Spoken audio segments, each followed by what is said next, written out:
ಸ್ನೇಹಿತರೆ ನಮಸ್ಕಾರ. ನಾನು ನಿಮ್ಮ ಪ್ರೀತಿಯ ವಾದಿರಾಜ್ ಜ್ಯುವೆಲರ್ಸ್ ಮಾಲೀಕ ವಾದಿರಾಜ್ ಮಾತಾಡ್ತಿರೋದು. ಸೊ ಇವತ್ತು ವಿಷಯ ಏನಪ್ಪ ಅಂದರೆ, ಚಿನ್ನದ ಬೆಲೆ 1,80,000 ರೂಪಾಯಿ ಆಗಿತ್ತು ಸ್ನೇಹಿತರೆ. ಸೊ ಅವಾಗ ಭಾಳ ಸ್ನೇಹಿತರು ನಮಗೆ ಕೇಳಿದರು, ಅಣ್ಣ ಚಿನ್ನದ ಬೆಲೆ ಸ್ವಲ್ಪ ಕಡಿಮೆ ಆದರೆ ತಿಳಿಸ್ರಿ ಅಣ್ಣ ಅಂತೇಳಿ. ಅದ್ರ ನಂತರ 60,000 ರೂಪಾಯಿ ಆಯಿತು, 1,60,000. ಸೊ ಅದ್ರ ನಂತರ 1,50,000 ಆಯಿತು. ಇವಾಗ 1,40,000 ರೂಪಾಯಿ ಹತ್ತಿರದಲ್ಲಿದೆ. ಸೊ ನಾನು ಹೇಳ್ತಕ್ಕಂಥದ್ದು, ಚಿನ್ನ ಇವಾಗಲೇ ತಗೊಳ್ಳಿ ಆವಾಗಲೇ ತಗೊಳ್ಳಿ ಅಂತ ನಾನು ಯಾವತ್ತೂ ಹೇಳಿಲ್ಲ. ಸೊ ಇವತ್ತು ಕೂಡ ಅದನ್ನೇ ಹೇಳ್ತಾ ಇದ್ದೀನಿ. ಚಿನ್ನ ತಗೋಬೇಕು ಅಂದರೆ ನಿಮ್ಮಲ್ಲಿ ಸಹಿಸಿಕೊಳ್ಳುವಂಥ ಸಮಯ, ಲಾಂಗ್ ಟರ್ಮ್ ವಿಚಾರ ಮಾಡ್ತೀರಾ ಅಂದರೆ ಚಿನ್ನ ತಗೊಳ್ಳಿ. ಇವತ್ತೇ ತಗೊಂಡು ನಾಳೆ ನಾನು ಮಾರ್ತೀನಿ ಅಂದರೆ ದಯವಿಟ್ಟು ಚಿನ್ನಕ್ಕೆ ಇನ್ವೆಸ್ಟ್ಮೆಂಟ್ ಮಾಡಬೇಡಿ ಸ್ನೇಹಿತರೆ. ಸೊ ಇಲ್ಲ ನಾನು ಫ್ಯೂಚರಿಗೋಸ್ಕರ, ನನ್ನ ಮಕ್ಕಳಿಗೋಸ್ಕರ ಇವೆಲ್ಲ ಯಾಕೆ ವಿಚಾರ ಮಾಡ್ತಾರೆ ಅಂತ ಅದನ್ನು ಕೂಡ ಹೇಳ್ತೀನಿ ಸ್ನೇಹಿತರೆ. ಇದೇ ಒಂದು 10 ವರ್ಷದ ಹಿಂದೆ ಹೋದಾಗ ಚಿನ್ನದ ಬೆಲೆ ನಾವೆಲ್ಲ ನೋಡಿರ್ಬೋದು, 40,000 50,000 ರೂಪಾಯಿ ಒಂದು ತೋಲ ಇತ್ತು ಸ್ನೇಹಿತರೆ. ಬಟ್ ಇವತ್ತು ಆ ರೇಟ್ ಕನಸಲ್ಲೂ ಕೂಡ ಇಲ್ಲ. ಸೊ ಅಂದಮೇಲೆ ನೀವು 10 ವರ್ಷದ ವಿಚಾರ ಮಾಡಿದಾಗ ಕೊಂಚ ಏರಿಕೆಗಂತೂ ಕಂಡೇ ಕಾಣುತ್ತೆ. ಆದರೆ ನಾನು ಹೇಳ್ತಕ್ಕಂಥದ್ದು, ಇವತ್ತೇ ತೊಗೊಂಡು ನಾಳೆನೇ ಕೊಟ್ಟರೆ ಅಥವಾ ಒಂದು ವರ್ಷದಲ್ಲಿ ಕೊಟ್ಟರೆ ನಿಮಗೆ ಲಾಸ್ ಆಗುತ್ತೆ. ಲಾಸ್ಟ್ ಇಯರ್ ತೊಗೊಂಡ್ರೆ ಈ ವರ್ಷ ಸ್ವಲ್ಪ ಲಾಸ್ ಆಗುತ್ತೆ, ಯಾಕಂದರೆ ಅವಾಗ ಸ್ವಲ್ಪ ರೇಟ್ ಜಾಸ್ತಿ ಆಗಿತ್ತು ಮತ್ತು ಕಡಿಮೆ ಆಯಿತು. ಸೊ ನಾನು ಹೇಳ್ತಕ್ಕಂಥದ್ದು, ಚಿನ್ನಕ್ಕೆ ಇನ್ವೆಸ್ಟ್ಮೆಂಟ್ ಅಂತ ತಿಳ್ಕೊಂಡು ಇನ್ವೆಸ್ಟ್ ಮಾಡಿ. ಸೊ ಚಿನ್ನವನ್ನು ತೊಗೊಂಡು ನಾಳೆ ಮಾರಬೇಕು ಅನ್ನೋ ಥರ ವಿಚಾರ ಮಾಡೋಕ್ಕೆ ಹೋಗ್ಬೇಡಿ ಸ್ನೇಹಿತರೆ. ಚಿನ್ನ ಆಗಲಿ ಬೆಳ್ಳಿ ಆಗಲಿ, ಇದನ್ನು ನಿಮ್ಮಲ್ಲಿ ತಾಳ್ಮೆ ಇದೆ, ನಾನು ಲಾಂಗ್ ಟರ್ಮ್ ವಿಚಾರ ಮಾಡ್ತೀನಿ. ಸೊ ಇನ್ವೆಸ್ಟ್ಮೆಂಟ್ ಥರ ನಾನು ವಿಚಾರ ಮಾಡಿ ಇನ್ವೆಸ್ಟ್ ಮಾಡ್ತೀನಿ. ಸೊ ಹಾಗಿದ್ದರೆ ಸ್ನೇಹಿತರೆ, ನೀವು ಚಿನ್ನದಲ್ಲಿ ಈಸಿಯಾಗಿ ಇನ್ವೆಸ್ಟ್ ಮಾಡ್ಬೋದು. ಸೊ ಲಾಸ್ಟ್ ಟೈಮ್ ನಿಮ್ಗೊಂದು ಮಾತು ಹೇಳಿದ್ದೆ ನಾನು, ಪ್ರತಿ ತಿಂಗಳು 1 ಗ್ರಾಮ್ ಅಥವಾ 2 ಗ್ರಾಮ್ ಬಂಗಾರವನ್ನು ಖರೀದಿ ಮಾಡಿ ಅಂತ. ಸೊ ತುಂಬ ಈಸಿ, ಇದು ತುಂಬ ಈಸಿಯಾಗಿ ಗೊತ್ತೇ ಆಗಲ್ಲ. ಸೊ ಇವಾಗ ರೇಟ್ ಕಡಿಮೆ ಆಗಿದೆ, ಇವಾಗ ಕೂಡ ಖರೀದಿ ಮಾಡಿ. ಸೊ ನೆಕ್ಸ್ಟ್ ಕಡಿಮೆ ಆದರೆ ಮತ್ತೆ ಖರೀದಿ ಮಾಡಿ, ನೆಕ್ಸ್ಟ್ ಜಾಸ್ತಿ ಆದರೆ ಮತ್ತೆ ಆ್ಯಾವ್ರೇಜ್ ಮಾಡಿದಾಗ ನೀವೇನು ಇನ್ವೆಸ್ಟ್ಮೆಂಟ್ ಮಾಡಿರ್ತೀರಲ್ಲ, ಒಳ್ಳೆ ಇನ್ವೆಸ್ಟ್ಮೆಂಟ್ ರಿಟರ್ನ್ಸ್ ಬಂದಿರುತ್ತೆ. ಸೊ ನಾನು ಹೇಳ್ತಕ್ಕಂಥದ್ದು ಪ್ರತಿಯೊಬ್ಬರಿಗೂ ಕೂಡ ಇದನ್ನು ಹೇಳ್ತಾ ಇದ್ದೀನಿ.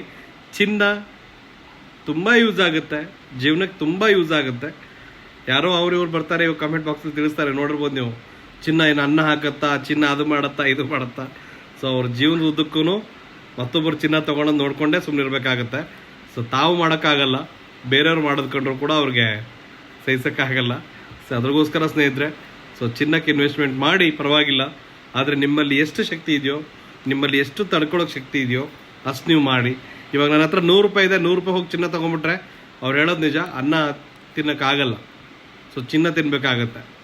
ಸೊ ಅದಕ್ಕೆ ಹೇಳ್ತಿರೋದು, 100 ರೂಪಾಯಿಗೆ ನನ್ನ ಹತ್ರ 100 ರೂಪಾಯಿ ಇತ್ತಂದರೆ ಅಷ್ಟಕ್ಕೂ ಬೇಡ. ಎಕ್ಸಾಂಪಲ್ 1,00,000 ರೂಪಾಯಿ ದುಡ್ಡು ಇದೆ, ಅಷ್ಟಕ್ಕೂ ಹೋಗಿ ಬಂಗಾರ ತಗೊಳ್ರಿ ಅಂತ ಹೇಳ್ತಾ ಇಲ್ಲ.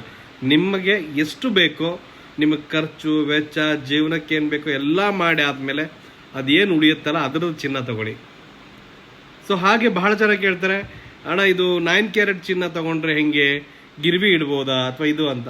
ಸೊ ಸ್ನೇಹಿತರೆ, ನಾನು ಮೊದಲೇನು ಹೇಳಿದ್ದೀನಿ, ಇವಾಗ ಹೇಳ್ತೀನಿ, 9 ಕ್ಯಾರೆಟ್ 14 ಕ್ಯಾರೆಟ್, ಸೊ 18 ಕ್ಯಾರೆಟು ಕೂಡ ನಾನು ಹೇಳ್ಬೇಕಂತಂದರೆ ಅವೆಲ್ಲ ಸ್ವಲ್ಪ ಲೋ ವ್ಯಾಲ್ಯೂ, ಅಷ್ಟೊಂದು ವ್ಯಾಲ್ಯೂ ಇರಲ್ಲ.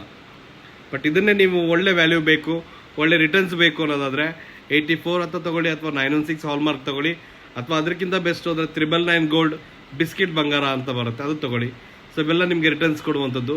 ಸೊ 9 ಕ್ಯಾರೆಟ್ ಏನಕ್ಕಪ್ಪ ತೊಗೊಳ್ಳೋದು ಜಾಸ್ತಿ ಅಂದರೆ, ತುಂಬ ಬಡವರು ದೊಡ್ಡ ಆಭರಣಗಳನ್ನು ತೊಗೊಳಕ್ಕಾಗಲ್ಲ ಅಂದಾಗ ಇದನ್ನು ದೊಡ್ಡ ಆಭರಣ ಮಾಡಿ ಹಾಕೋಬೋದು.